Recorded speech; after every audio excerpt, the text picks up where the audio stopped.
Welcome to Off Panel.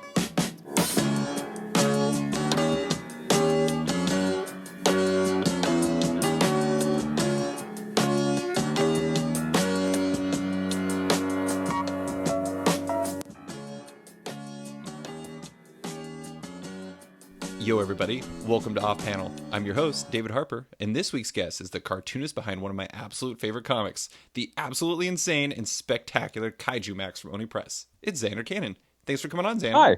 Oh. Thanks for having me. Sorry, I jumped the gun a little. No, it's okay. You know, that's the funny thing is like it happens like 1 out of every 10 times where somebody jumps the gun, but there's a natural point to jump the gun on, isn't it? Right. Well, I set you up for it. Right. I'm reading the room here, you know. Poorly. That's okay. I mean, I actually set you up to step on my line, and it's my own fault. You would think I would learn, but instead I choose not to. That's the way to go. Okay. So today's focus is going to be about Kaijumax. For listeners that don't know, I've talked about it a lot on this podcast. It's a story about the experiences of the residents, both guards and inmates, of a supermax prison for enormous monsters. I hate to do the elevator pitch thing on you, Zander, but I mean, you could say it's Oz or The Wire meets Godzilla, and it's incredible. Zander, you've talked about this book a ton. I want to talk about something I came across in another interview you did. Originally, you thought Kaijumax was going to be a side project. Why was that, and what changed to make it something more long-term? The reason that my previous book was called Heck, and it was it's a graphic novel, and it has a high concept pitch where it's a guy who has a portal to hell in his basement, and he sets up a business where they resolve disputes about wills. It's sort of a high concept, but it's not like, it doesn't really grab you. But I really kind of intended to just do I just wanted to do a pulp novel kind of but in my style, which is like, I just can only do things in my own style. And so that was what I was going to, that's the sort of thing that I was going to do for my next sort of all encompassing project. But I wanted to do a side project where it was a little bit more of a little bit more sort of, more high concept, more elevator pitchy, I mean, you say it's Oz meets Godzilla. I mean, like, literally, that's how I pitched it. It's Oz meets Godzilla.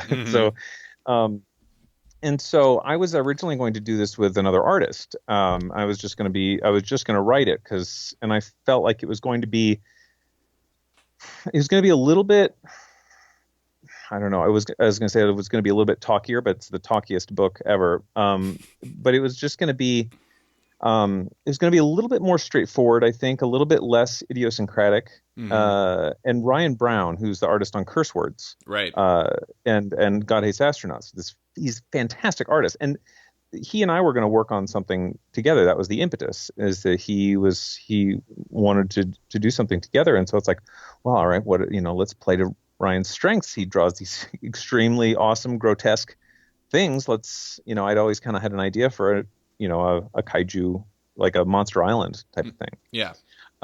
So I originally was just going to write it, and it was going to be, it was really going to kind of be what everybody kind of assumes that it is when they first look at it. Oh, it's haha, like prison tropes meet kaiju tropes, and it was just going to be that. And I didn't really know how long lived it was going to be, and all that stuff. But anyway, that was right when Ryan's, his star was rising, and he went to do God Hates Astronauts, like his Kickstarter had really hit big, and so anyway, he was going to do his own creator own book at Image, so it's like, fare thee well, that would be fantastic. Like, I cheered him on and all that, and then Oni had been expressing interest.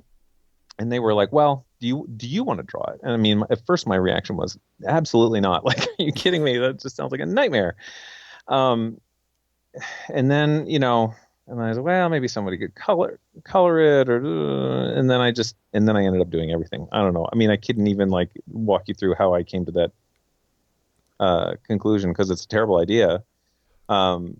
Because it's too much work. Right. But but I just figured, well, sometimes I'm so exacting. I think of myself as being really easy to get along with, but I don't really know that I am, because I feel like I'm so exacting about what I would want, is that it would take as long to explain it as it would to do it.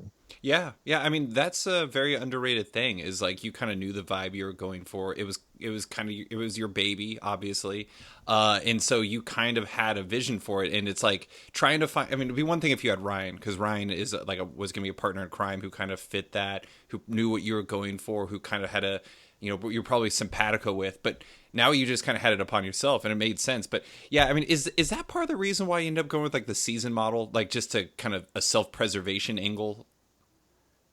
Yeah, if there weren't like if I couldn't see the light at the end of the tunnel, Mm-hmm. I don't think I could keep doing it. Like I don't I don't think I do 6 books a year more or less, Right. but if I was doing it at bi-monthly, I think I would really struggle. Mm-hmm. And I mean, and also it's just like, no matter whether you're doing a season model or not, you are, you're kind of, they sort of say, all right, you've done 6 issues, 5 or 6 issues. Here's your first trade. You've done the next 6. Here's your second trade.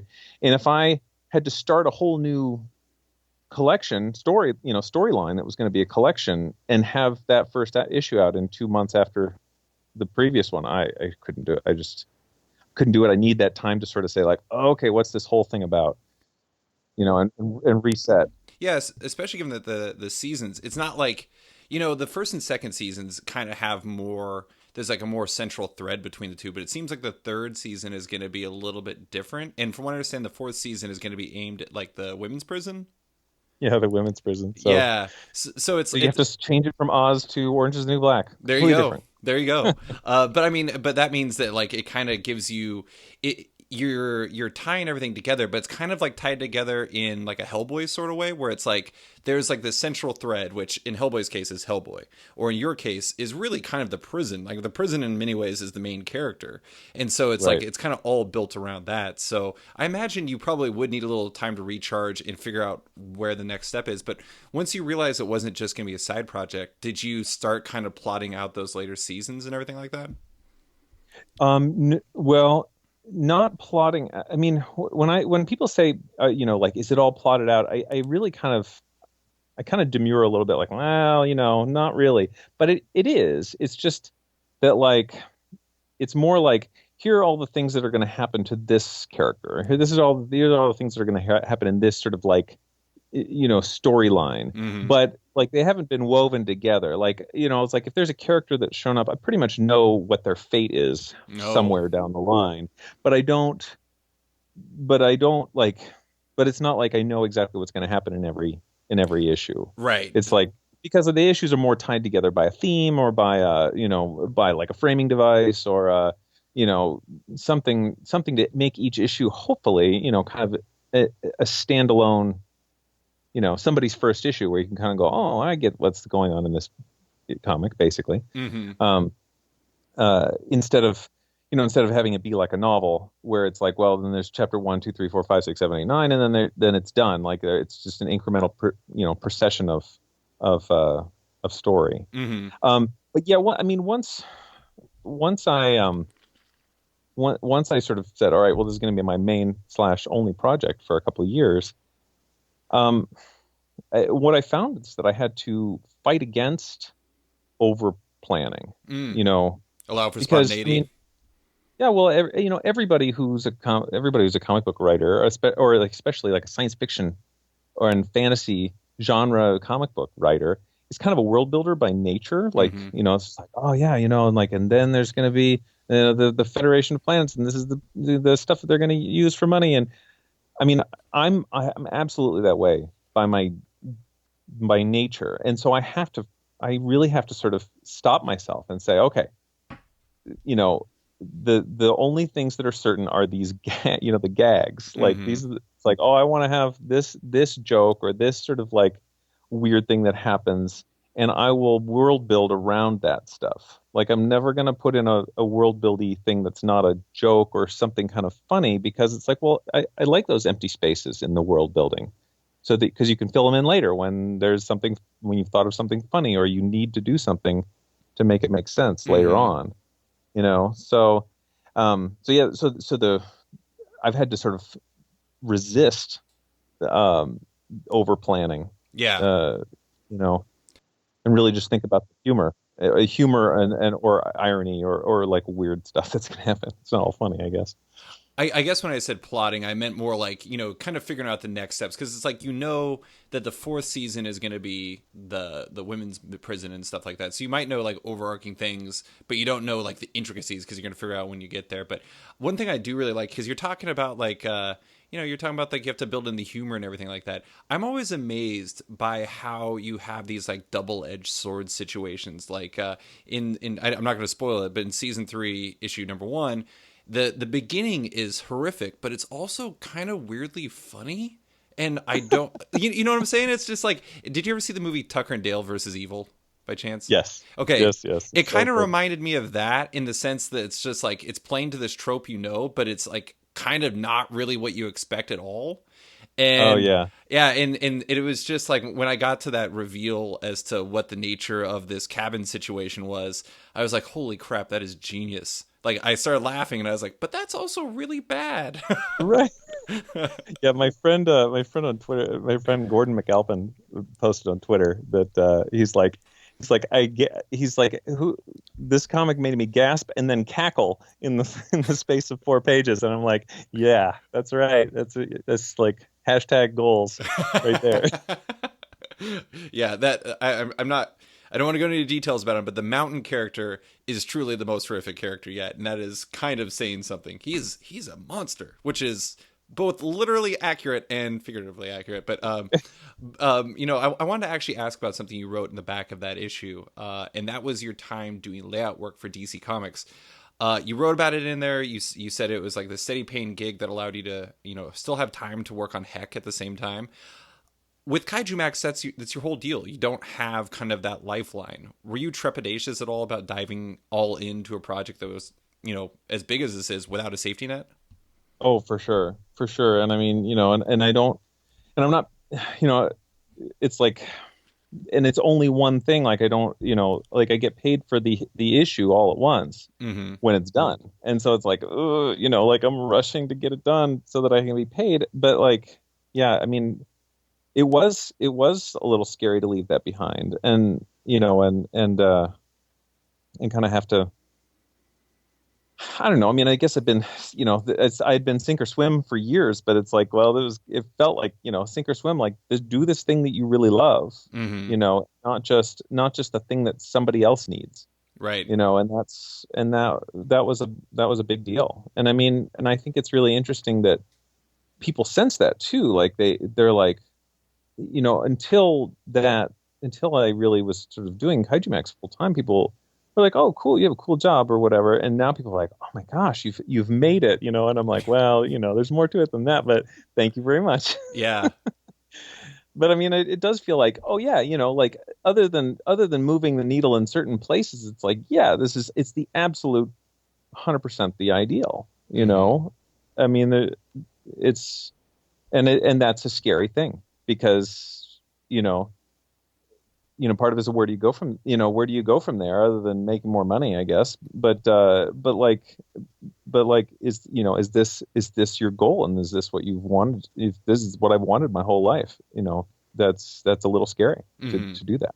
What makes I'm just kind of curious, because like Heck was, for all intents and purposes, it was your baby. It was something you did. Like I know when you were doing it, you were kind of doing it at the same time as doing all that layout work. What makes Heck different than this? Like, what makes this more kind of your baby, or the platonic ideal of the comic making world?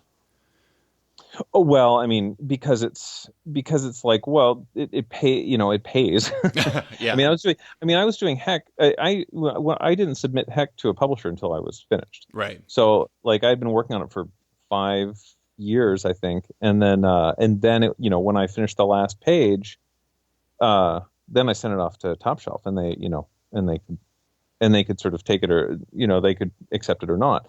And whereas this is like, okay, this is a job that I have, and Kaijumax, that is a job that I have, and I have to complete it on a schedule, but it's also associated entirely with me. So like, if there's mistakes or terrible stuff in it, it's my work, like.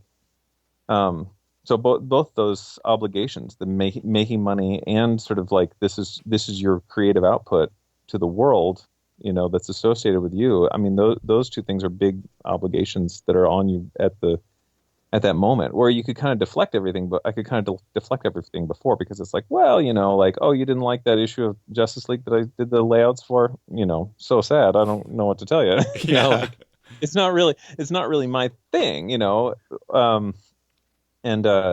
you know, uh, or you didn't, whatever. I mean, I was doing storyboards for industrial films too. I mean, there were tons of like weird little things that I was doing that like Mhm.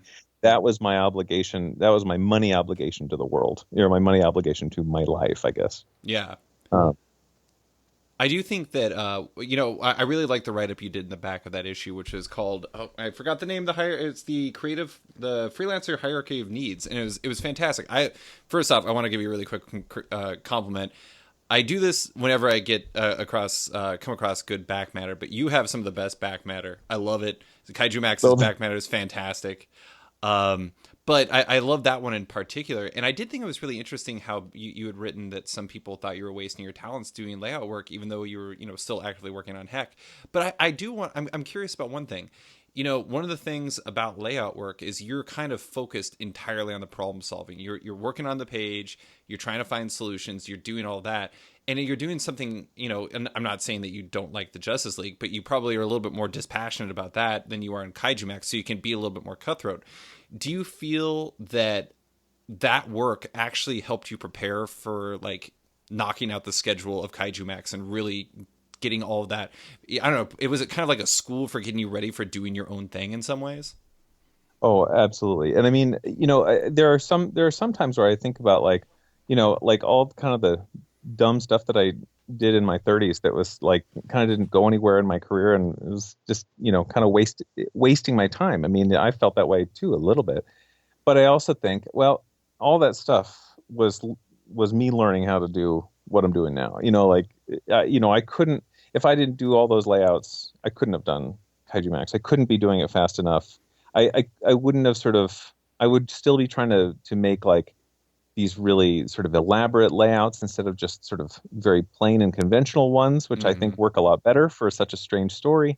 And yeah, just being able to sort of knock things out without not without worrying about it too much. Mm-hmm. I needed that. I need that training. And I mean, and yeah, like you say, it's like you're solving those problems on the page, and you start to realize, there's, you can think of 100 solutions, but Right. four are going to be the best. Like four are going to work like 94% of the time.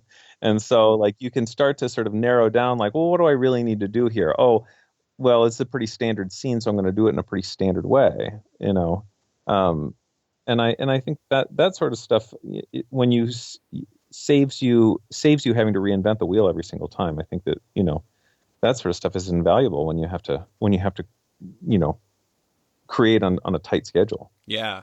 I think one of the things that I've talked about this before on the podcast, but it's like somebody like J.H. Williams III is like unbelievable. That guy can do incredible things with the page, and he can do all these like ornate Batwoman, like he can do the bat signal into the page and somehow make it work with storytelling. And that guy is a freaking wizard. But like I think sometimes you see like some artists look at that and they're like, I want to do that, so I'm going to do that. And I'm just like, a stylistic doesn't necessarily solve the problems on the page. And I think sometimes like it's like you almost need to really focus, or you almost need to go through those deadlines, and you have to like really go through like the trenches of being an artist to figure out that sometimes simple is better. Sometimes you need to find the right solution for the storytelling, and that's not necessarily going to be the most ornate page design. And I don't know, I think that all Yeah. makes sense to me. Well, and I agree, and I think too, like, you know, if you have a simple story, like a very simple story, then it's like, yeah, go crazy on the storytelling and layouts, or the visual storytelling and layouts. But Right. if you have something that is, I mean, you think about um, like the cinematography in a Jackie Chan film. It's like he's all over the place. He's jumping from this to here, and he's using a ski to hit somebody, and you need to do that with very sort of plain, wide, you know, you workman like shots, or else you wouldn't know what the hell's going on. Whereas if it's two people talking, you can, sitting at a table and not moving, you can do crazy camera angles anywhere you want. Like I think about Chris Ware. He has these very ordinary scenes of ordinary people talking about ordinary things, but then he can do, panels within panels within panels within panels, and it's beautiful. And you never lose the thread because you understand this situation, Mm-hmm. and he's just basically using his visual style to sort of defamiliarize you with it and just and look at the intricacies. Whereas, for example, for Kaijumax, if I started to do something that was a little bit more along the lines of what you see in, DC or Marvel comics, is sort of like hyper dynamic, active storytelling style, I think that you would start going, what's going on here? Why, Right. is that guy really like a goat? Like, is that a lizard? I don't understand. And so I feel like everything on the page is so bizarre and weird, and like, that I have to sort of say like, okay, here's my opening, my wide shot. Here's my two shot, my over the shoulder shot. Everything's pretty plain. Yeah. Yeah. No, I mean, it makes sense. I want to ask, we talked about this already. There you are handling everything. You're doing it all yourself. Besides color assists from Jason Fisher, I should mention that the great Jason Fisher, who I became familiar with from Seconds. So that's an amazing thing. Before on my initial interview I did with you on Sketched, you said it was a questionable move at best. How are you feeling about that? Do you feel like as you moved along, you've kind of found efficiencies and kind of maybe solved some problems and made it a little bit smoother, or is it still questionable? Oh well, it's less questionable than it used to be, but I mean, yeah, Jason makes everything so easy. Like he does. It's the way that he sets it up. I mean, a lot of times, if the way that he sets up all the colors and stuff, if it's characters that we've seen before and he has all the colors for them and that have been established, I can finish that page in a half an hour. Oh He wow. has it set up so well. Yeah, I mean, I'm making all the color decisions, but it's like, we've gotten to the point where a lot of these pages can be really efficient. And it's only if I'm doing something really weird that the coloring will any longer. And I mean, and I'm trying, and I'm hopefully getting better at sort of not overworking panels and stuff. I recently was looking at my comics on Comixology, Mm-hmm. and so how they have the guided view, Yeah. so it'll just go panel by panel. And so all of a sudden my panel's the size of my tablet, and I'm like, whoa, oh, ugh. I'm like, oh, nobody should see it that big. So like, but it made me start to think, oh yeah, all right, I need to sort of cut back on how overworked some of my panels can be. It can be a little bit, a little drastic, I guess. But yeah, things have gotten a lot simpler. I mean, really the sticking point is always writing. Mm-hmm. It's when I have the story laid out and dialogued in the final stage, it's like I might still have to pencil and ink it and color it, Mm-hmm. but at least I know how long that's going to take. Whereas the the writing is always like, oh, I could always write that line better, or restage that whole scene or something like that. Yeah. I don't know. There's always the old adage, or what is it? It's don't let perfect be the enemy of good.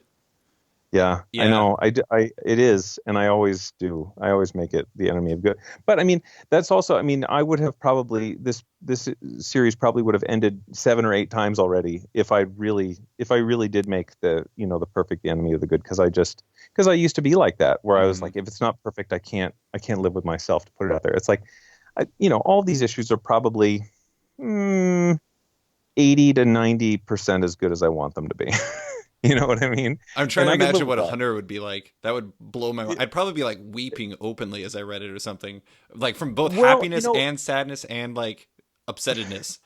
right. I'm saying, well, but I would but you'd also be like, ugh, God, this is just so overworked. And Mm-hmm. like I see that, in the background of this panel, he's drawn the entire like city of Relia that, where Cthulhu lives in perfect detail. Mm-hmm.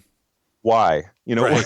Especially given If like it, the nature of comics, where a lot of people read fairly fast and everything. It's like, are they even drinking in those details? Yeah, no, they're not. I mean, even when I read comics and I see that somebody has put a ton of detail on a panel that I just zipped by, I'm like, oh man, I should go back and just look at that panel just for that poor artist. Yeah. Yeah, like it's like artists hate crowd scenes. It's like I feel like because they hate them so much, we should look at crowd scenes closer just so they get a little bit more, it's like you have to realize the work that went into that page. Right, right. And I mean, yeah, and it really it hurts me when I realize I'm putting in details that are literally not important. Like they're really just texture. Mhm. And so, I mean, when people are like, "Oh, Kaijumax is so cartoony," it's just like, it's just self-preservation. Like I'm not going to draw all those things in the background that really people are just reading as, "Oh, this is a texture. This is something to show that this is crowded." You Mhm. know. No, I do think I talked to Kyle Starks about the cartoony thing. Kyle Starks doing Rock Candy Yeah. Mountain, and we had talked about how what did I say exactly? I had asked him about how whether his style might change the expectations for his book or kind of pigeonhole Rock Candy Mountain in a direction he didn't want it to go in. And like that's one of the tricky things. It's like yeah, you even finally on the back of Kaijumax season 3 number 1, it says suggested for mature readers for the first time, because it's like if you look at it you might be like, oh, this is like a cartoony and it's for kids and everything, but it's like it's not. Is that Right. ever something you have to kind of, is that a concern for you? Is that something you have to combat, or is there really just nothing you can do about it? Well, yeah. I mean, I had to put the finally the marketing people at Oni were just like, you really have to put a mature readers thing. I mean, again, no spoilers, but I mean, there's the first issue just opens with blood and guts everywhere, Right. and so there's really no way around it. But I mean, from a marketing standpoint too, I think that they kind of have to say like, we need to start there. Say it's for mature readers. Hmm. Like I always kind of said, it's more like PG-13, and they're like, just don't even worry about it. Like, um, I mean, I sort of feel like it's not a lot of the stuff is so over the top that it's not really mature, but I don't know. When I found out that that stores were racking it with the children's books, Oh my that's when I felt like, god. okay, we really have to do this. I mean, it's one thing for people to just sort of like, if all books are just kind of racked alphabetically and you pick it up and go, oh, well, maybe it's cartoony. I don't know. I don't think that in most cases there's really anything bad. It's just all by implication. Hmm. But if it's in the children's section, I don't know. It Yeah. just I do feel like this is by no means an apt comparison, but do you ever see Ichi the Killer? Like there's the film. Oh yeah. I have not seen it, but I know what it's about. it's Yeah. like absurdly bloody, but it's to the point where it's like I wouldn't want the director to hear this, but it's slightly comedic because it's so over the top. And Sure. it's like I'm not saying like Kaijumax is by no means that, but it is kind of interesting because it's like I feel what you're saying when you're saying that it's like it's over the top, so it's not really handled it's not the same as like a normal like blood and guts type thing.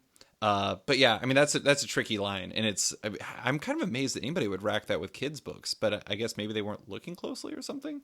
I Yeah. don't. I mean, if the store, my local store has a gajillion comic books. I mean, they have this whole wall, you know, 7 racks deep, and it's just like, I can't imagine. Trying to. They know me, so they know what it's like. But I mean, I could totally imagine them going like, "Yep, bright colors. Here it is with Mm-hmm. Adventure Time."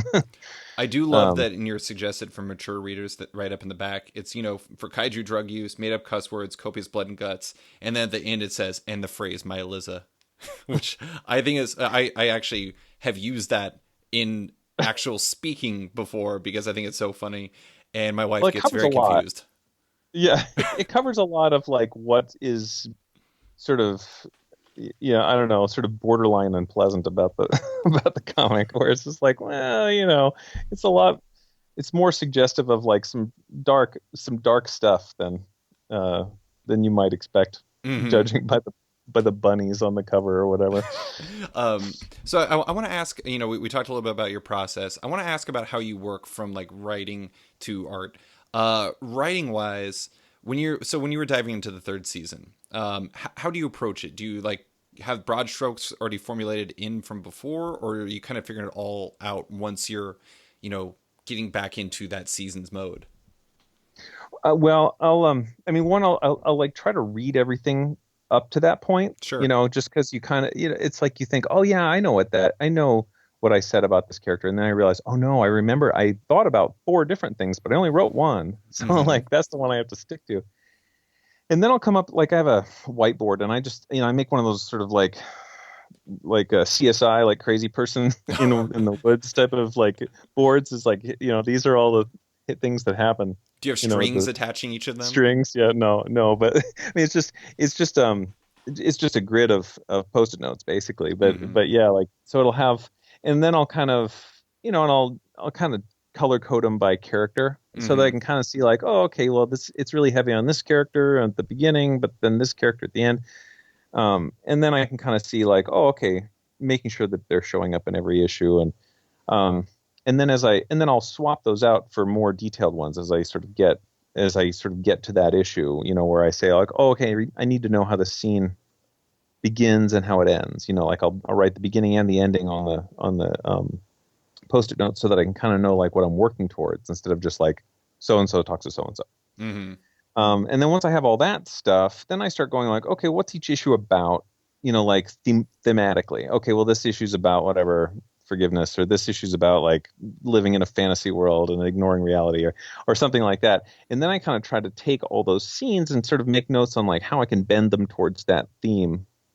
And then it's like I don't write a script, so I just sit there and I sometimes in thumbnails and sometimes just on the page digitally, like I'll just start like writing these scenes and saying like, okay, um let's just see how these grid out. And like a lot of times scenes kind of play out visually more importantly than they do in words, like if Mm-hmm. it's a big reveal or an establishing shot, or zoom in on something. I mean, and so I kind of try to get as far as I can just with the visuals before I then start going in and like really uh, sort of drilling down on some of on some of the dialogue.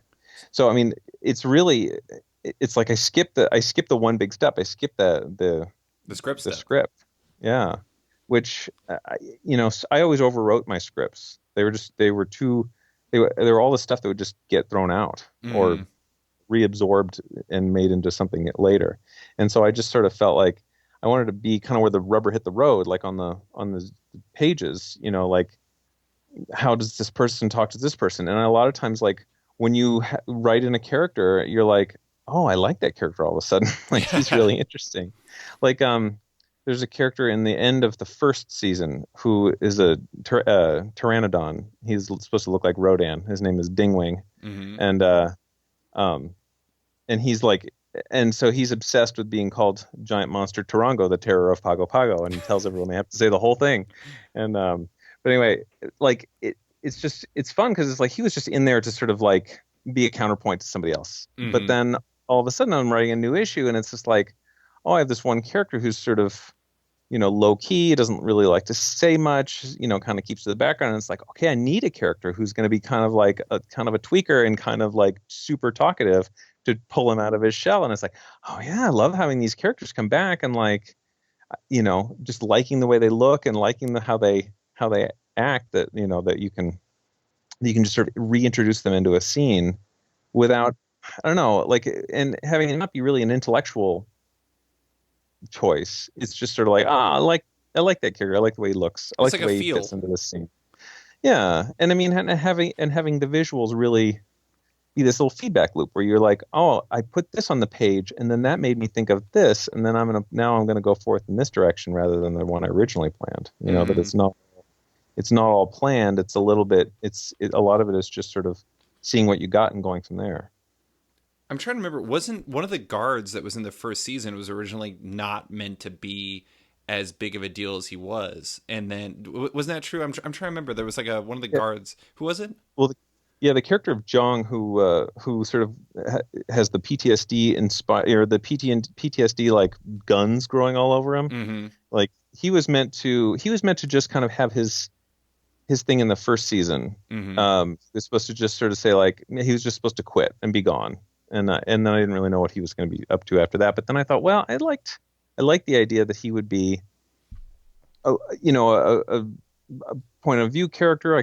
We could see where he went, and I mean, I just, and I liked the idea that he would have all of these, and that he would grow more and more guns on himself, which I thought was, I mean, again, it's like it's silly, but it's also sad, and Right. it's weird. I mean, it's the thing that I never really expected anybody to understand about Kaijumax, like as a pitch, Hmm. is that it's like yeah, it's going to be funny, but it's also going to be sort of sad and disgusting, and like, I don't know I don't know how exactly to describe that, and trying to explain it to people, they're like, I don't get that, but I think that a prison of monsters sounds funny. Right. It's like, Have you been surprised by how many people have kind of just like, I mean, it seems like a lot of people really get what you're going for and have really strongly responded to it, because it's like the people who are into Kaijumax are really into Kaijumax. You have a lot of really passionate supporters. that is surprising. I mean, that is very surprising. It's, every time you come up with an idea you think is good, you're like, well, sure, people like this, and then you do it, and people, or then you pitch it to somebody, and it's like, people are like, that's stupid.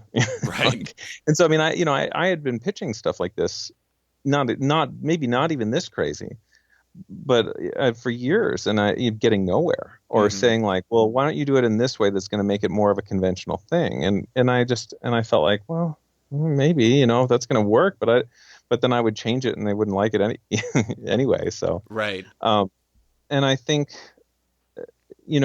that, I mean, I think that and I also think, as strange as Kaijumax is, and as, as bloody and as weird as it is, it's really a conventional story. Like, it's, you know, it's nothing that you haven't seen it's nothing that you haven't seen in terms of like the arcs of your characters, and how things sort of like dovetail together. And Hmm. I mean, I worked very hard to make it very conventional, so that it's like, oh, you like this character? Well, then they're either going to come to a good end, or they're going to come to a bad end, and you're going to be sad about it. Right. Well, I Like, mean, like Electrogore is, I mean, in a lot of people's minds, probably is like the more or less main character, yeah, and he effectively is his story is trying to make it back to his kids. I mean, that is a very quintessential character. It's kind of like his own odyssey. He's making his journey back to home after this great experience, or this horrible experience he had, and so he can get back to his family. I mean, that is a tried and true story that's existed as long as time has. yeah, and I mean, that was very much by design, that like, well, I need somebody very relatable. I didn't want to do the usual thing where it's like, oh, he's wrongly accused, or or that kind of stuff. But it's like, but I did, but it's patterned after a lot of stuff on Oz, and uh, but yeah, like, I didn't really want to break new ground in that way, because it's like, well, everything else is so new and weird. Hmm. Yeah. So I want to make a quick aside about Oz. I think the amazing thing about Oz is the fact that did you see the movie Whiplash by chance? no, Oh, no, I haven't. But yeah, J.K. Simmons, yeah, yeah. J.K. Simmons is in it, and everyone was talking about how intense and horrible his character was, and I'm like, it very much was an intense and horrible character. And I'm like, you guys did not watch Oz clearly, because that Oscar right. winner was a terrifying human being in that show. Right, and then, but then in some other things, it's like, oh, he's nice, like, Like those insurance he's commercials. right, because insurance commercial, or when he was Juno's dad, Yeah, or whatever, exactly. or when he's J. Jonah Jameson. I mean, I saw him as J. Jonah Jameson before I watched Oz, and so it was like, it took a second for me to go like, for me to take him seriously, and I was Oh like, whoa, yeah, whoa, yeah, I'm yeah. taking him seriously, all right. He is absurdly good as J. Jonah Jameson. He's just a really good actor. Yeah, I mean, like Yeah, I love J.K. Simmons. He's amazing. So I wanted to ask, when it comes to art, so you don't do full script. You kind of figure it out on the page. You kind of sounds like you do like a one man Marvel method to a certain degree. Is yeah, yeah. actually, that's pretty much right. I mean, yeah, I mean, that would really describe it, because it's like, um I kind of have to, as the writer, as the Stan Lee, I have Hmm. to go and sort of like figure out, okay, well, approximately where in the 22 pages does this happen, and where does this happen, where does this happen, and then I go in and like, yeah, and visually tell the story, because there's all sorts of dumb kaiju jokes that I got to put in, and I don't want to put those in in the first draft because I'll probably just be moving everything around anyway. Mm-hmm. So like, yeah, I saved that for afterwards, and I'll put in like placeholder dialogue or stuff that just kind of moves the story along, and kind of the way that Jack Kirby would have done it in Fantastic Four. And so and then come along and sort of put in and then you put in sort of the character, like the specific character nuances and Mm-hmm. and little hints and stuff like that. And you work digitally, right? Art wise? Yeah, this is all digital. I don't think I could keep up otherwise. Yeah. Even just the scanning alone. Oh yeah. It's like, I'd need somebody else to do it maybe. And also like the nice thing about it is that I can kind of go in and say, all right, before I've even finished penciling this, I've already like done the sky. Like I've figured out, okay, it's going to be at dusk, so here's the sky, and I've drawn in I've painted in the clouds, and I've put in all the glows for the sun, and I'll have done all of that sort of stuff before I'm even done with pencils. Mm-hmm. And so that's really nice, because if I have that stuff done, and then I can also see in my document like, oh, okay, well, sort of, these opening scenes are at dawn, and these middle scenes are during the middle of the day, and then these closing scenes are at dusk, and you have this sort of like color palette for the whole issue Mm-hmm. that you see, and that's really helpful. And that also helps too when Jason gets the color, the character colors back to me, then I can just kind of go like, oh, well, it's a dusk. Okay, well, let's give everything a sort of an orange cast, and drop down the lightness of it, and do these 4 like filters, Mm-hmm. and then we're almost there. Like we're almost there, and I haven't really even touched it yet. Yeah. So, like, what is the step-by-step process? It goes like you're kind of figuring out the whole thing. You have the beats figured out for like the issues. Then you get onto the page and you kind of figure out how the story is going to go. And then, at what point does Jason come in? I guess. Oh well, Jason, I don't send the page. I send inked pages to Jason. Okay. So like, yeah, Is he kind of flatting? Yeah, he's flatting, but everything is the right color. Okay. Because he knows the color schemes of all the characters probably better than I do. Actually, certainly better than I do. So because I'll be like, oh, because he'll remember, oh, this character, has a yellow and white arm, and you forgot the line in between, so I just put it in there for you. Or he'll just make it one part yellow, one part. You know what you need white. to do is you need to get Jason to create like a Kaijumax handbook, like the old Marvel handbooks. That would be awesome. Oh, totally. Yeah, that'd be great, man. I would love one of those. That would be really fun. For the turnarounds of all the characters. Yeah. I have to say, I was really surprised. I was very pleased to see it. But the Kaijumax has like a TV tropes page where it has like all of the slang written down, and I thought that was awesome. Yeah, I haven't seen that one with the slang written down. I mean, like a lot of the TV tropes page is fantastic, where they're talking about like all these things about, yeah, like, oh, these are the jokes. These are the type of jokes. This joke here, and this like, oh, the beatdowns mean power, and I don't know, like all the tropes they tied into. I think that was fantastic. I love it when people do that. It was really great. I went on there because I was trying to remember some of the things that people like, the slang that people say besides like Lizza and things of that sort. And I was like, for some reason, completely drawing a blank. And I went on there. I was like, perfect. This has answers for me. This is great. Fun. So I wanted to ask about the experience of working with Oni. Oni Press is the publisher of Kaijumax. First off, I'm going to ask specifically about editor Charlie Chu. First off, what role does he play? And more importantly, what percentage of your in-person meetings with him take place in restaurants? I'd say the most percent. Yeah. Yeah. Yeah. I love catching up with Charlie at conventions, because he's like, oh, we're going to, well, I love it. I love it / hate it. Mostly love. But it's like, he'll be like, oh, we're gonna go to this place for dinner. I'm like, oh, man, I bet that food's gonna be delicious. But then I'm like, he's like, yeah, it's only an hour away, and there's usually only a 2-hour wait. Oh, he actually invited me to have dinner with you and him. We were at Emerald City, I think 2 years ago, and you guys were gonna go to like some ramen place. And he was like, yeah, it's like an hour away. I'm like, I don't have a car. I'm like, I don't know how to get there. I'm like, I'm gonna eat around here. But I totally feel you on that. It is like it's a journey. Right, but it's always worth it. Like, it's like, that he's dead on with it. It is always so good. But anyway, yeah, I mean, Charlie is is a fantastic editor. I mean, he's a very much one particular kind of editor. You know, like I've had both kinds of editors. You know, there are editors who are like, I think that this panel maybe could be like, you could do the mirror image of it so that it's just a little bit tighter in the layouts, and I think this line could be tweaked, and I think maybe we should move this balloon down here. That is not the editor that Charlie Chu is. Mm-hmm. He's like, I'll be like, Charlie, what do you think about this idea here? And I'll lay out this whole idea for an issue, and he'd be like, sounds good. I can't wait. That sounds awesome, and I can't wait to read it. I'm like, and really, I mean, it's like, well, I've been doing comics for 25 years. That's all I need. Like, Right. I don't need anybody to tell me that this word balloon needs to be moved down here. Like, they know that I'm going to do it, even if it's dumb and wrong. It's, it's a way that's going to work. Mm-hmm. And so I think that's really great. And I mean, and once in a great while, he'll be like, oh, hey, yeah, there's a cover due tomorrow. Like, oh, really? No.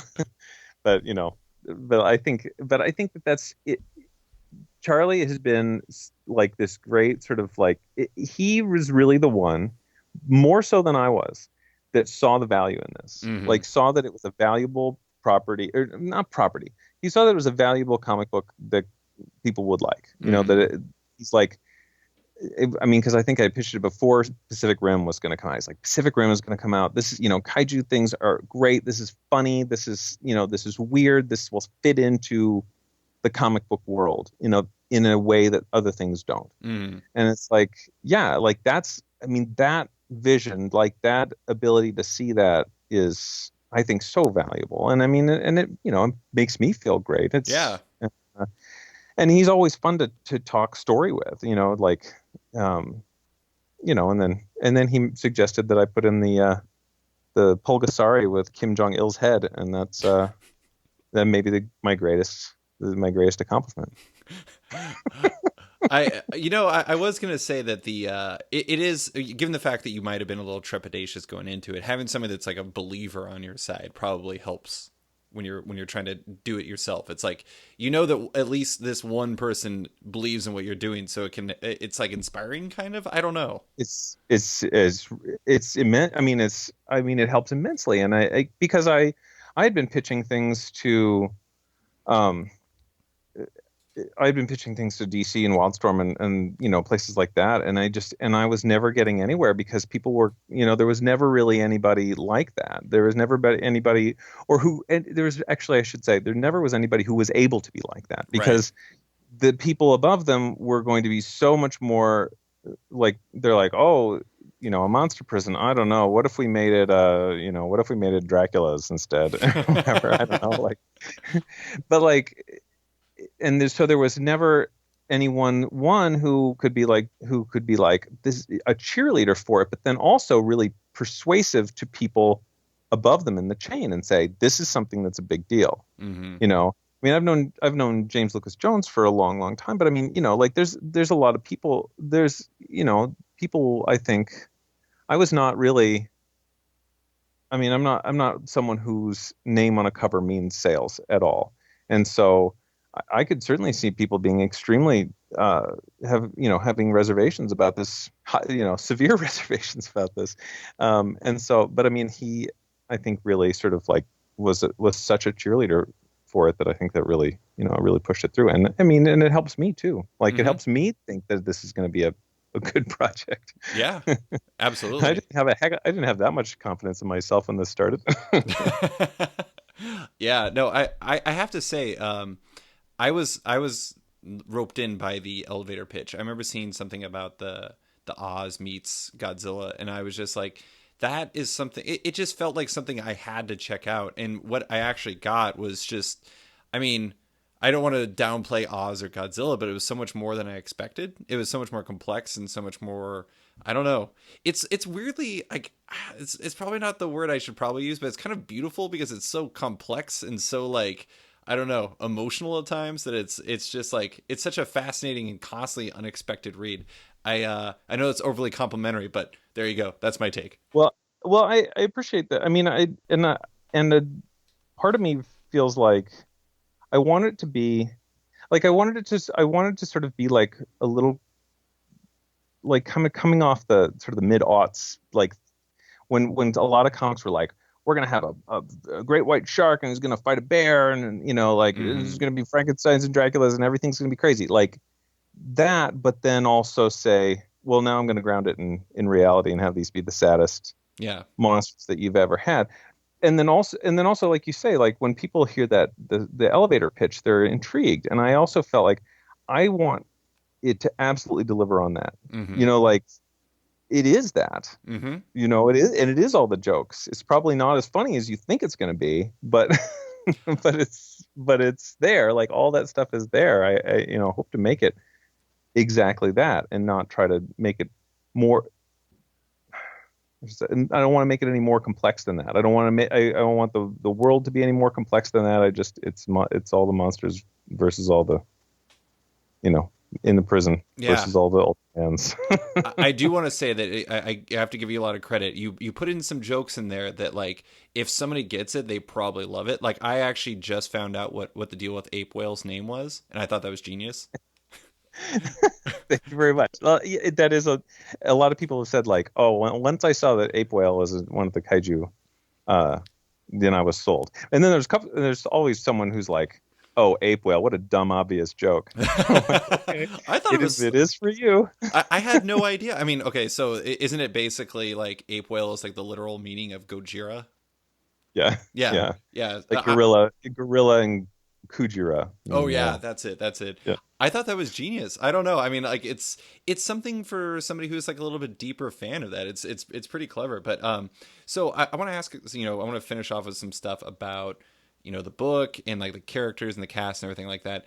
The season 3 opened with an Electric free issue, which makes sense because I'd want to point out he was last seen in Anchorage, Alaska, and thankfully not destroying my neighborhood. I live in Anchorage, Alaska. Thank you for not destroying my neighborhood. And I it's going to take him a bit to get back to Kaijumax. I imagine some people wondered where he was because he has been kind of like established as the main character. But how important for you is it to balance the cast out so it doesn't just seem like the Electric show and it's more about, everyone in the prison and the prison itself? Well, entirely important. I mean, I really, not just for sort of vague reasons, but I also felt like if he continued, I mean, the core value of this comic is basically misery. Right. And so if he continued to be the central character all the time, it's just beating him up. Right. And it's like, and it also seems a little bit like, gee, well, one, can't this guy catch a break? And two, can't this guy like stay out of trouble for like one freaking minute? Right. And so I kind of wanted to say, like, he'll be around, like, but his thing was that he had to find his kids, and he found his kids for better or for worse. And then we'll just, and then we can move on to other people. And now Electric has other troubles, but he will, he'll be around in the background, and you can see him and like him. If you like that character, you like it, you'll be happy to see him. But I also felt like it was really important to see how everyone else sort of like negotiates things when they're not, when they don't have his, like he's this strong character, powerful character, and it's like, well, what if this main character is not so strong and powerful? How do they go about their life? Mm-hmm. What do they do? Yeah. Like the creature from Devil's Creek is a very, very good stand-in because he is not like Electric. Right. So yeah, so fearful and weak that, like, okay, well, he has to do things in a completely different way. He can't get angry and fight somebody because he'll die. Right. I mean, I even actually, when I don't think this is going to be much of a spoiler, but like, Electric, and once his daughter goes to the women's prison, and that was originally going to be she was going to be the protagonist of the women's prison. But then I also thought, well, I don't really want it to be just this family. And so that's why I put one more season before the women's prison so that I could introduce a new protagonist for the women's prison. And so, yeah, I felt like I wanted to see it from a lot of different points of view instead of just him. Yeah.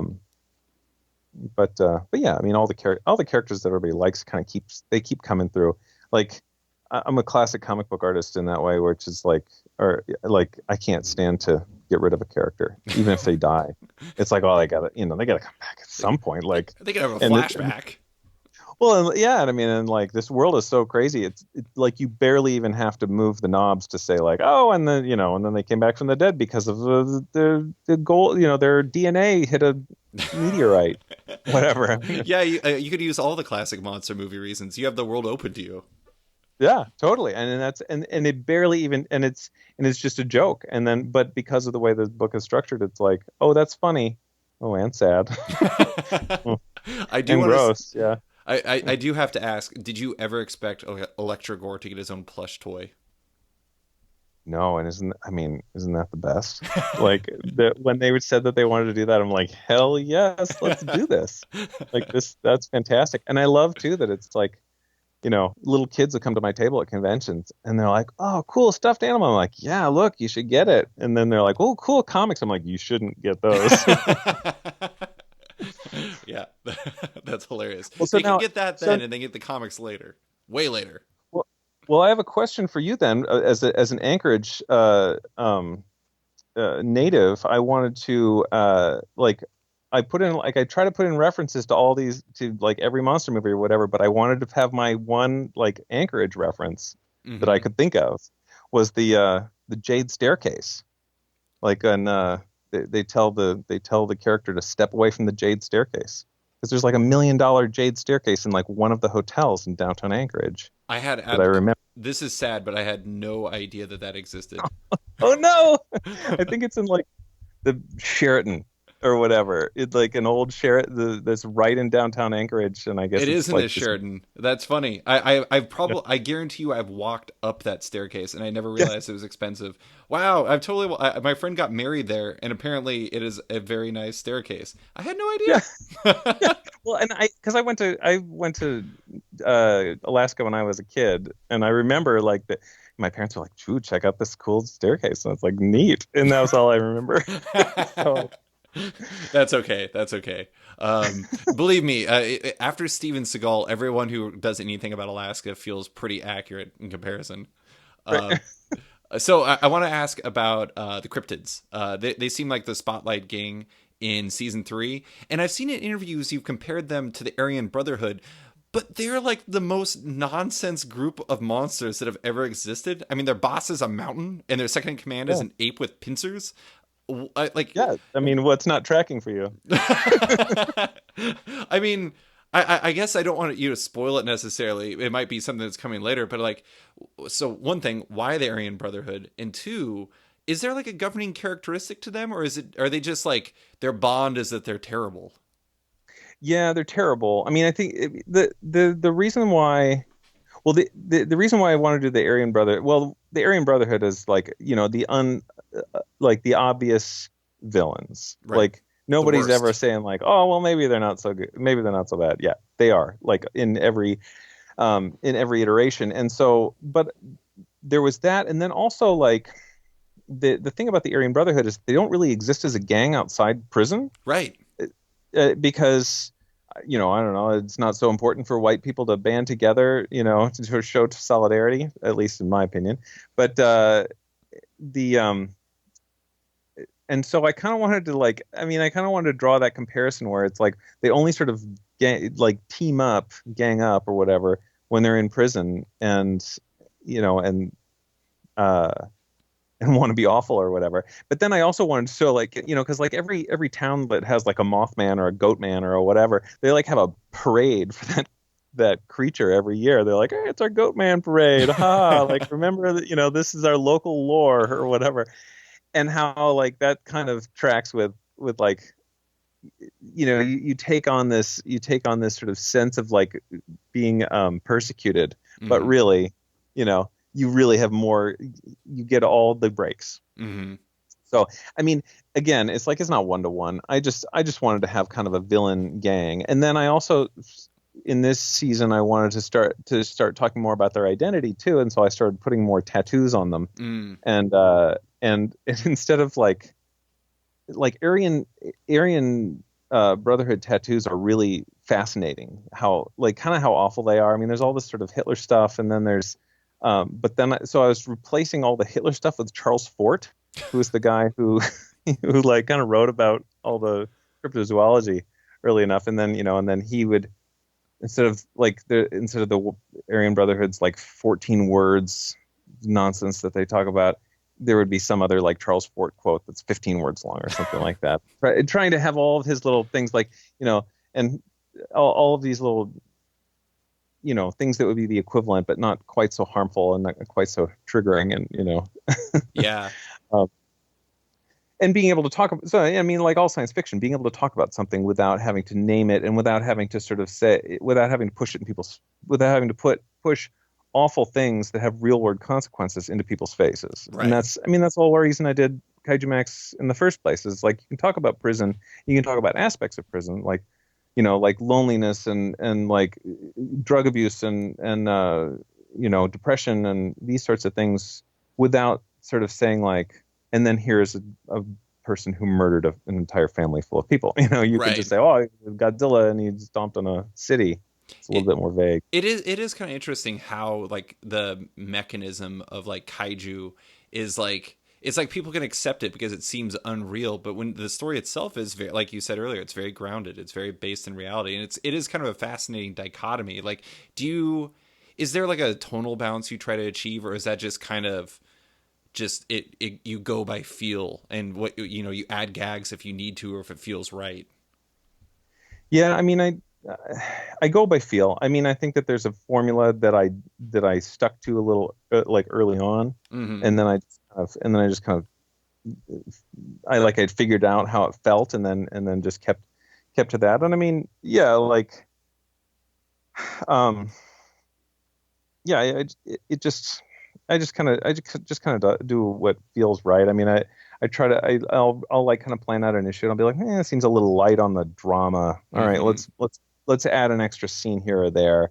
Or it seems a little light on the on like plot, devices. Let's add that here. And I mean, so I just kind of will do it until it feels right. I mean, again, it's like my gold standard for it is a little, is a little bit melancholy and is a little bit weird and over the top, but so I'll try to hit that every time I can, I guess.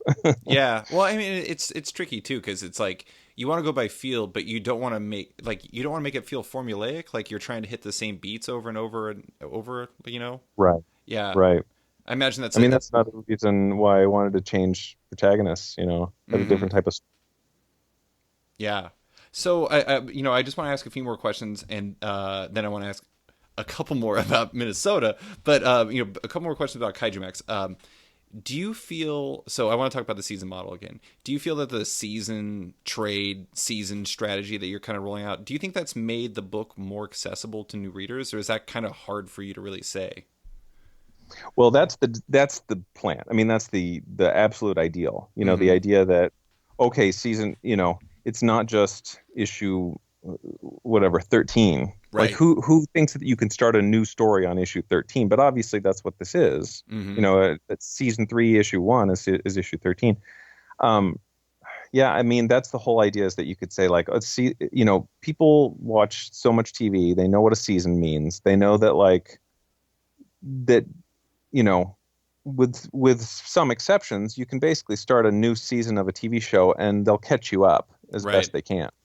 And so, yeah, I mean, I think it's a little crass to sort of take on that TV model in comics, but I also think it's a word that people now have a sense for what that means, and I wanted to make it as accessible as I possibly can, because I feel like the world of comics, you just can't get away with only playing to your number one fans anymore, because you have to do so much just to even stick your head above water. There's so many comics, and there's so many good comics. I mean, I did a comic called The Replacement God in the 90s, and it got a little bit of traction.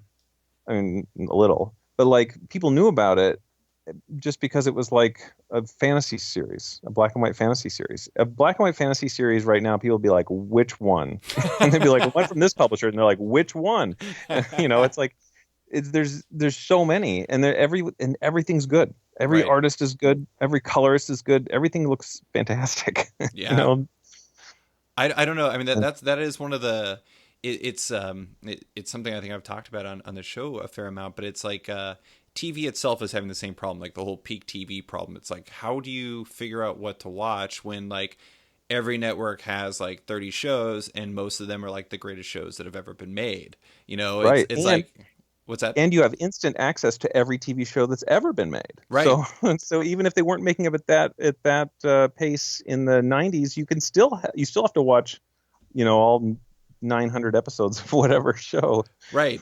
It's like a show like The Americans, a show that people love but it has never had good ratings. It's like it's competing against like Game of Thrones, but it's also competing against like Breaking Bad or like I don't know, Yeah. Sherlock or any number of other shows that people really love that are on Netflix or on Hulu or whatever. But I mean it's the same thing with comics. I had never thought about this before, but I talked about this with Brian Hibbs, a retailer out of San Francisco, and he was saying about how like that's the same thing with trades these days. It's like you're not just competing with I don't know the X-Men. You're competing with like Raina Telgemeier, or you're competing with I don't know Craig Thompson or whomever. You're Right. competing with the history of comics, because between trades and digital, comics are more accessible than ever. There's just way more too. Yeah. Yeah. And I mean, yeah, and it's like, and it's not good. It's not enough to be good anymore. Mm-hmm. You have to be unique. You have to be you have to like choose your island and then be the one thing on, the best one on that, in that exact niche. I hope that you never have to compete with somebody for the kaiju prison genre, which is a very unique one. I do have to Right. say though, like I know other comic fans who have picked up Kaijumax because they understand the mechanic of season 1, season 2. That's something they can pick up on. And I think it works really well. I actually you said I think you called it crude earlier, but at the same time, it is something that people understand because it's a mechanic we know from somewhere else. Yeah. I mean, I think that you could call it volume one, but I don't really I feel like comics has really torpedoed the idea that a volume means a book, Right. means a finite story. It just kind of means like, well, we got to 6 issues and then we have to collect it because that's how it goes. Mm-hmm. Yeah. I also So think volume has connotations to it, because when you think of volumes, you think of like, oh God, there's gonna be like 85 more of these. But with season, it's like it seems like, oh, you're like, oh, this has a path. Like right. I Six read seasons in a movie. exactly. Well, I actually read that your plan was 6 seasons of 6 issues, so I presume there will be a movie as well. Right. Well, here's hoping, right? So why it sounds like we've talked about it before, you kind of are just going on feel for a lot of this stuff, but why do you feel that 6 seasons is the right length? I hate to Well, ask about like the ending as in the middle of it, but it's worth asking. well, I was originally going to do 5 seasons, and that's the thing. Like, but I was flexible. I mean, I was like, well, I don't know. What do you think? 5 seasons? And Charlie's like, how about six? Because then we could either collect them two, two, and two, or three and Mm. three. And it's like, oh yeah, sure, why not? That sounds good to me. I'm glad I wasn't dead set on five. That Charlie Chu is Um, a smart guy. I like that. I know. Well, and I like to hear that stuff like early on. Like Hmm. I love to hear like here are the parameters, here are the limitations that you have to work within. It's like awesome. That. Thank you very much for telling me that, because I always want to I always want to go through the path of least resistance for sure. Like I don't want to have to swim upstream, while I'm trying to do something creative too. Hmm. So I always want people to say like, if I was coming to a publisher and I said I want to do a 400-page graphic novel, and they're like, Eesh, why don't you do like 2 or 350-page graphic novels? Hmm. Because that's kind of what we can put out. We've got the model for it, we got the price point for it. How about that? Hmm. And then you'd be like, oh, all right, well, good idea. I mean, unless you had a really good reason for wanting to do it that way. I'd like to know what what somebody's used to making money Right. with. Yeah. You know, That makes sense. I mean, honestly, like That is one of the weird, cool things about 2017 comics is like a book I really liked was Chew, by John Layman and Rob Guillory. It was a great comic, and the cool thing is like I bought all those issues in single issues. But somebody else could buy them all in trades, or they could buy them in their Omnivore edition, or they could buy them in their Smorgasbord edition, or they could buy them in digital. And it's like, I don't know, it's great for the creators because they have all these different flavors they can buy it in, and that means like you're getting kind of, I don't know, you're not creating any more, but you can keep getting more coming in income wise because people can pick it up in a different form if it works for them. Yeah, yeah, and I mean, and also like if you, I mean, like you said, Kaijumax does not break any sales records, but there's a lot of people but there's enough people who really, really like it, and then it's like, oh, you put out a really nice edition, and then it's like, well, then you get people who are like, I love this book, and I don't mind buying this nice edition for a little bit more money because I like to have a nice edition of it. I mean, and that's your sort of your long tail business model. Double dip, triple dip. Yeah. I have to admit, I'm a double dipper. I'm your favorite. That's nothing to admit. That's great. That's fantastic. I love it. I mean, I don't expect anybody to do that because, people tell me like, oh, I'm so ashamed I only buy the trades. And it's like, you and everyone else. I mean, that's how comics work these days. I try to make it so that each issue is fun enough to read that you want to get each issue. But how could you possibly expect people to spend that much money? That's why I think that the back matter is super underrated because I feel like you actually kind of built a community of sorts. Like in the first season, you did like people would give a name and you would create a monster for it, and like you do things like the write up you did in the back of season 3. Or number 1, you do your capsule reviews for kaiju movies, even though I'm still waiting for Bambi versus Godzilla. It'll come someday.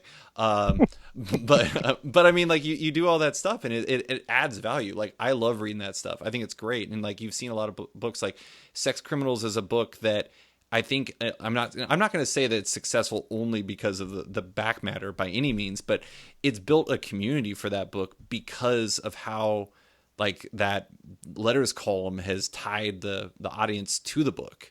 And I don't know. I think that stuff is really valuable for creators like you guys. It's like, it's not to, again, be crude or capitalistic or anything, but it's a differentiator in the market.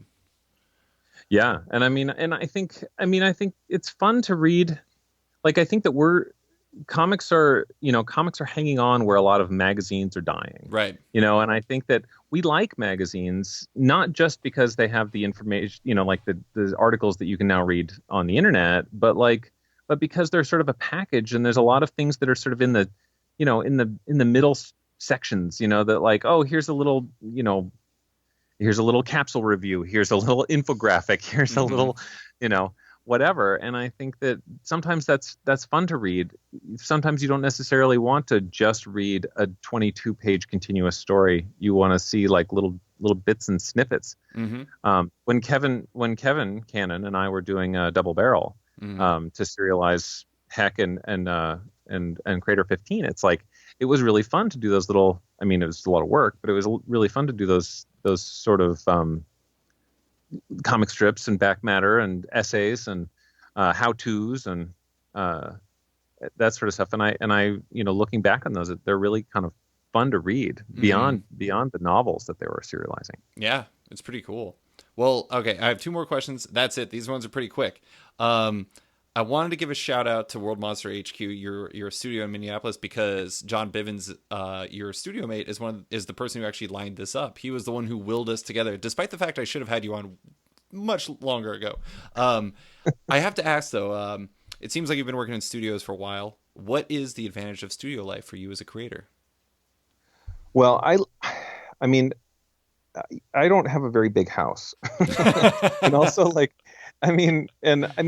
have an extra bedroom. I could make it into a studio if I really wanted to. And I mean, I had considered it a while back, but like, I've had the same studio for now 12 years, and it's so full of junk, mostly mine, some Kevin's, and now a lot John Bivens's, but, I couldn't, inertia is keeping me there, a lot of it. But now that, once the Bivens joined.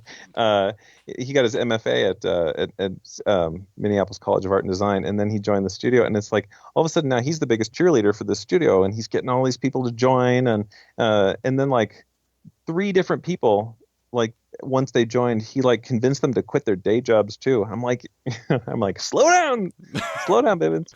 But anyway, like it's really I think it's really great to have all these people, and now all these people who have quit their day jobs are now at the studio, and it's like it's really great to have people all doing comics, all sort of working in various methods. Some people working traditionally, some people working digitally. We can all kind of talk about like, hey, how'd you get this effect? How'd you do this? Like what and that's really kind of fascinating. And then of course, and then a bunch of people have interns, and the interns can kind of help everybody, and they're all like art students who know way more than we do about like manga studio. And I think that's fascinating. I mean, if I didn't have a studio, I wouldn't really talk to anyone during the day, right? And it would actually be really hard during the summer when everybody's home, because my wife's a teacher and my son's in school, and so it's like if they're all home during the summer, I don't know if I'd get anything done, because I'd be constantly doing, being drawn out to do other things. I do think that's the underrated part, is like just the communication thing, because it's like your guys' job is lonely, and it's like it's good for your mental health to have somebody to talk to, or like just to get out of the house, so you're not just sitting at the house all day and like wearing pajamas and drawing and everything. It's like it's good to have that separation. I am kind of amazed though, like I was doing a series of podcasts, and unknowingly had booked 3 out of 4 podcasts with Minnesota creators that I didn't even know were from Minnesota, which I think is really fascinating. Minnesota is apparently a burgeoning comic metropolis. Yeah, and it's a heck of a lot cheaper to live here than it is in Portland. Oh yeah, yeah. And Chicago and New York and whatever. Yeah. Not as cheap as Anchorage though. No, Anchorage is expensive. Oh, that's right, because everything has to be shipped all over there. Yeah, that's true. Never mind. Milk is probably as much as your rent. So the last question I have for you. Cartoonist Kevin Cannon is a studio mate and someone you've worked with for a long time in varying capacities. Be honest, how often do people think you're brothers? 100% often. Some people don't believe us when we say we're not. Like that's how convinced they are. Because especially if you meet the two of us together, it's like we're the same height, same color hair. Like we both have like the same glasses and beard, and like we look like we would be at least cousins. Mm-hmm. Which is like, but everyone in my studio is like that too. Everybody has glasses and beards. White guys with glasses and beards. It's the cartoonist, in Minneapolis, it's the hipster cartoonist look. Mm-hmm. But yeah, everybody always thinks that we're brothers. I think we figured out that like both of our names were anglicized from 2 different Irish names. Mm-hmm. So his was O'Cannon and mine was Carnahan. Mm-hmm. But so we may even have been, rival clans. So you guys aren't brothers, you're enemies. Right, enemies. Yeah, arch enemies. That's hilarious. You guys, it sounds like you guys could do a hell of a Parent Trap video based off the fact that you guys look the same and have the same last name. I do think it's funny, because I always thought that until I interviewed you for a sketch, and I was like, really? No way. Yeah. Yeah, well, it's like it's obvious that we would be brothers or something. Like, right. Why would we? Yeah. I don't know. It's really, when you think about it, it's like totally likely impossible that you guys wouldn't be. You just happen to have the same last name. That'd be like assuming that I'm related to Bryce Harper, the right fielder for the Washington Nationals. But no, it's not. I wish I was. He's very, very rich. Anyway, Zander, that is all I have for you. Thank you so much for coming on and chatting with me. Thank you. That was really great. It's always fun to catch up. Thanks for listening to this week's episode of Off Panel with cartoonist Zander Cannon. You can find Zander on Twitter at Zander_Cannon, on Tumblr at ZanderCannon.tumblr.com, and his work in the incredible comic series Kaijumax at Oni Press. If you're a fan of the show, there's some big news. Off Panel now has a Patreon. If you like the show and want to support it, consider backing it on Patreon at patreon.com/offpanel. There are fun rewards and insider information you can get if you do. Big thanks to all my existing patrons, including Michael Perlman, Phil Null, Ian Maxfield, Benjamin Shipper, Barry Straw, Colin McMahon, Chris Palmer, Maxwell Schmidt, Dan Lee, Scott McGovern, Nathan Fairbairn, Kat McKenzie, Lou Iovino, Christopher Carter, Nicholas Kesslake, Brian Dickerson, Greg Rucka, Ryan Mayle, Adam Heifel, Nicholas Gardner, Andrew Corrigan, Fiona Staples, Chris Morris, Johan Borander, Chris O'Halloran, Mark Abnett, Matt Battaglia, Mike Murphy, Michael Shirley, Tom Barnett, Jim DiMonacos, Norbert, Nick Lowe, James Kaplan, and Mission Comics and Art in San Francisco. You guys are all the best. Don't forget to like the show on Facebook at /sketched, that's SKTCHD, follow it on Twitter at @sketchcomic, or follow me at @slicefriedgold. Want more from Off Panel? Subscribe on iTunes or Stitcher, and give the show a rating or review while you're at it. A quick thanks to the band Wolfpack, whose excellent track Outro from the album Volmilch opens and closes the show now. Give them a listen as they're totally rad. Thanks for listening, and tune in next week for another episode.